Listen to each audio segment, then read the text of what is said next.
What's going on, YouTube? Welcome back to my channel. This video, I'm going to be telling you guys how I bought my first house at the age of 23 years old. Now, this is part one. I'm going to be talking about the process of how to get approved for a home loan, how I got approved for it, and just tell you guys some of the trials, some of the roadblocks I went into, and give you guys some information that you'll have so that you don't have to run into other things, so you don't have to have all the trials that I went through, and hopefully your process will be a lot smoother and a lot quicker.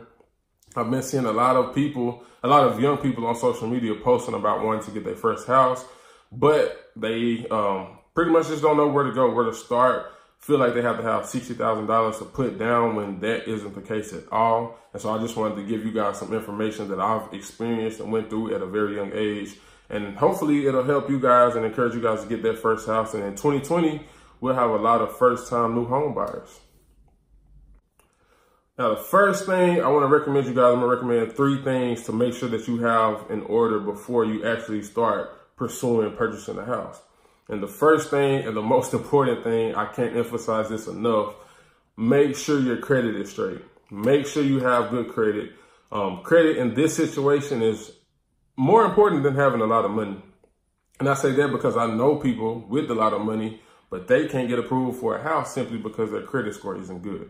So you want to make sure you have at least a 620 credit score to get approved. Some different type of loans, you can have a lower one, but 620 can get you in the door. But of course, the higher the credit score, the higher the chance of getting approved, and you can qualify for a lot lower rates. And that's what you want to go for. You want to, of course, you want to get approved, but you want to get as low of rates as you can possibly get. So like I said, the higher the credit score, the lower the rates. So aim for like a 700 plus credit score. You'll definitely get approved, but you'll also get some lower rates versus having a 620 credit score. Like I said, that'll get you in the door, but your rates will be a lot higher. If you haven't, check your credit score, check your credit reports. You can check your credit report at annualcreditreport.com. You get one chance each year to check that for free. So if you haven't, like I said, if you haven't checked that, go to that website, put your information in and see what's on that credit report. You might have some things on there that aren't supposed to be on there. You can get those knocked off, and that can increase your credit score like 30 to 50 points just for having something knocked off. So first and foremost, make sure your credit is straight. That's the most important thing in the house buying process. Number 2, make sure that you can afford it. Make sure you have some money for purchasing a house.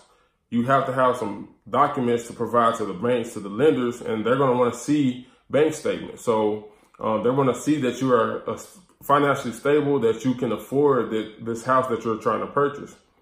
And make sure you do have stability with your job. If you worked so-and-so in March, and then in June you was working somewhere else, and then August, that to them looks like you aren't stable.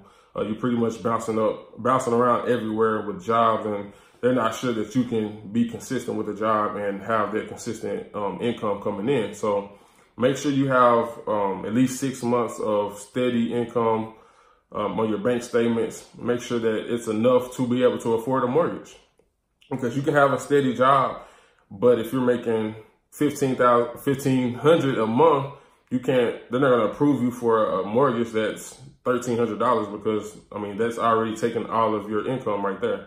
So make sure that you can afford it. First and foremost, have those bank statements ready to go for these lenders, because this is something I didn't have, and that's why I want to recommend it to you guys as well, because I didn't have my bank statements ready. I didn't know that I was going to have to provide all of these type of things. So letting y'all know the game, man. I'm giving y'all all the stuff that I didn't know, so y'all can already be ready for the process. And number 3, pay down your debt. You can have debt. I'm not saying you can't. I did, but it's best to pay it down. Pay it all off if you can. But the thing is, you want to have your debt to income ratio at a good percentage.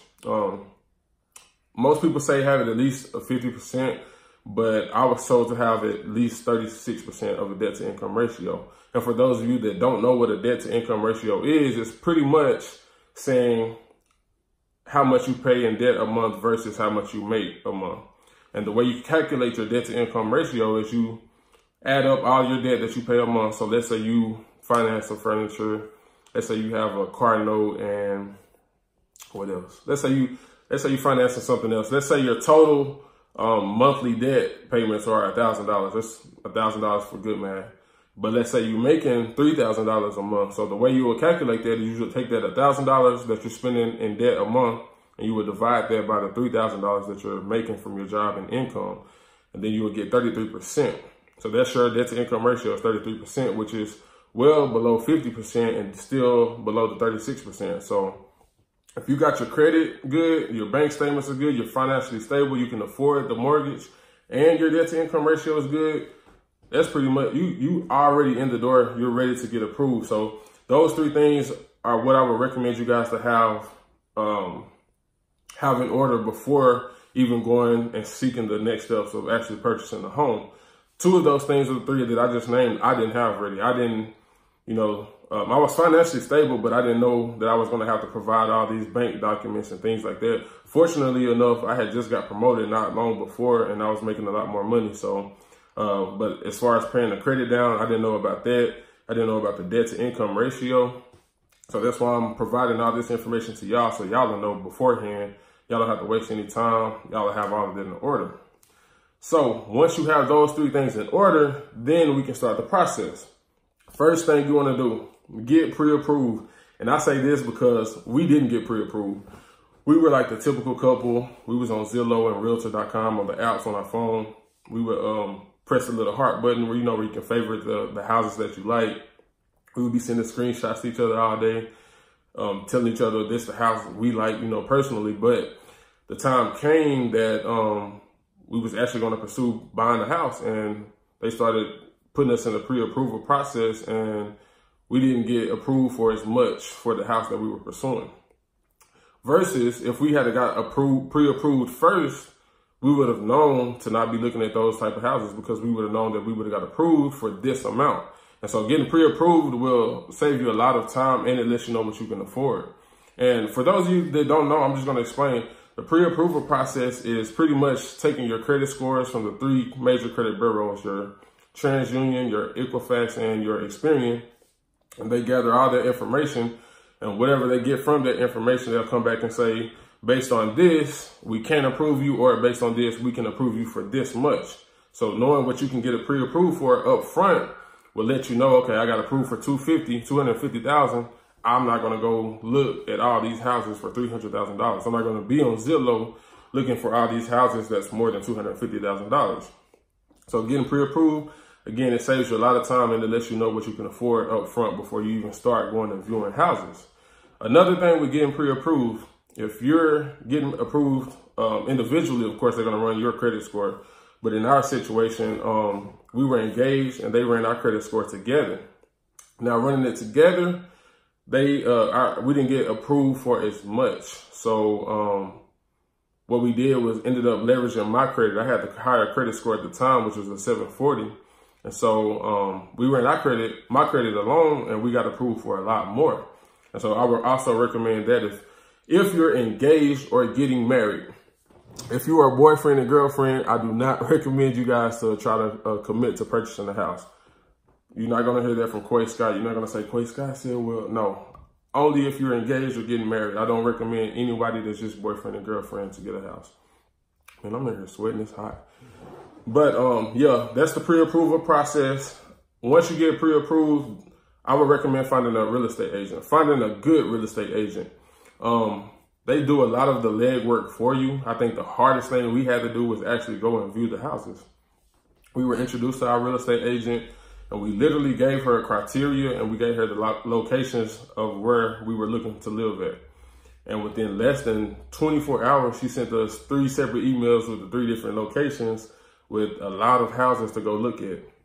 We told her we wanted hardwood floors, 3 beds, 2 baths, 2-car garage, a walk-in closet, and all these different amenities, and she was on it. I mean, we woke up the next day and we had 3 emails, clicked the link, and she had all these houses. So we ended up setting some days out of the week and going to viewing these houses.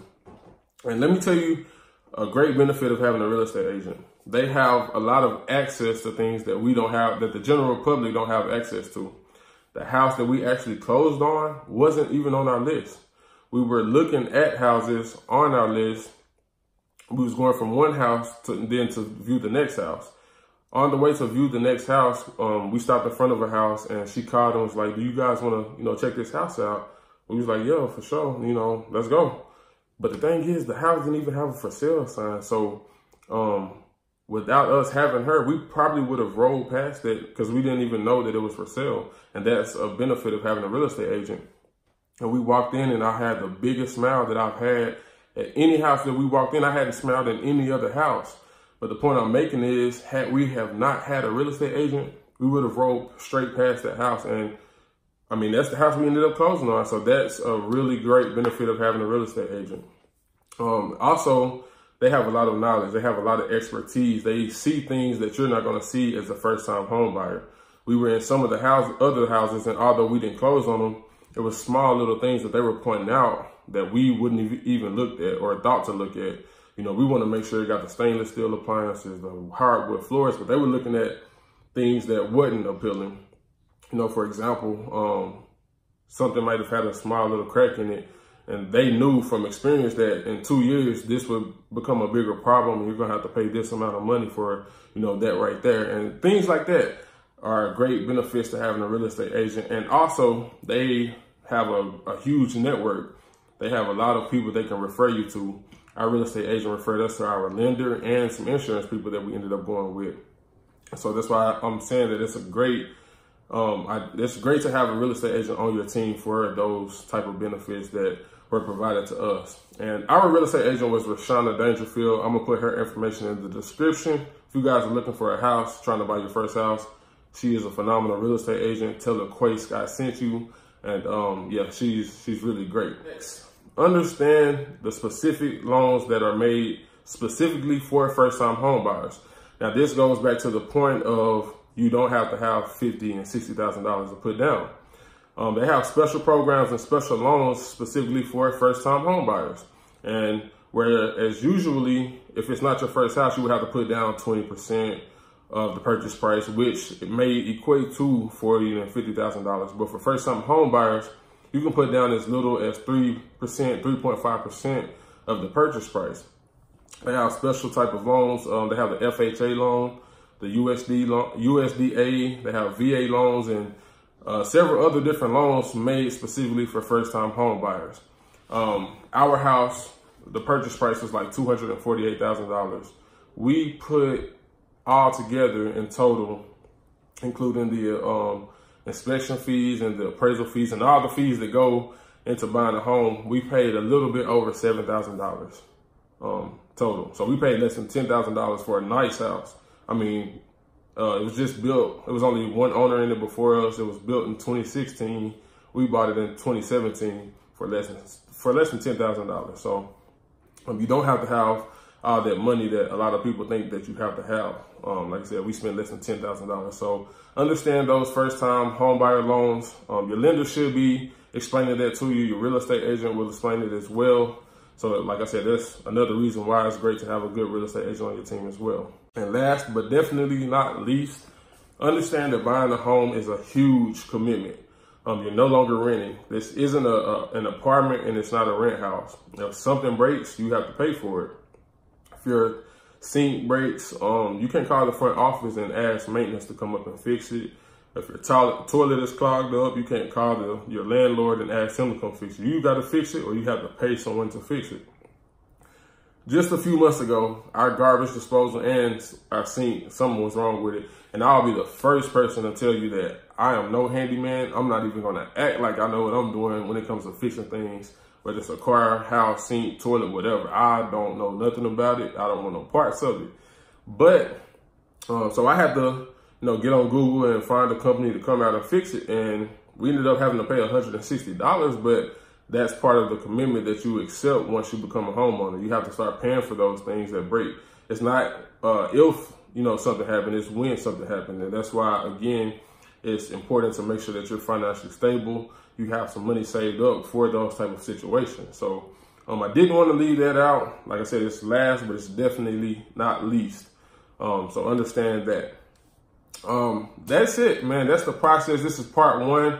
I hope this was very beneficial to you guys. I hope you got a lot of great information out of this. Like I said, I gave you my personal experience, some things that I didn't know prior to getting my first house, and hopes that you'll know prior to getting yours, so you don't have to go through those roadblocks that I went to. If you like this video, press the like button. As always, please share and please subscribe if you haven't already. Again, thank you guys for tuning in, and I'll see y'all on part 2. I'll be telling you guys exactly what it took to be able to purchase my first house at the age of 23 years old. I feel like a lot of people only show you the end results. They only show you the highlights. I want to show you guys exactly what it took, what I went through, and, you know, just in hopes that it inspires you and encourages you to do the same thing. So, again, thank y'all for tuning in. See y'all on part 2.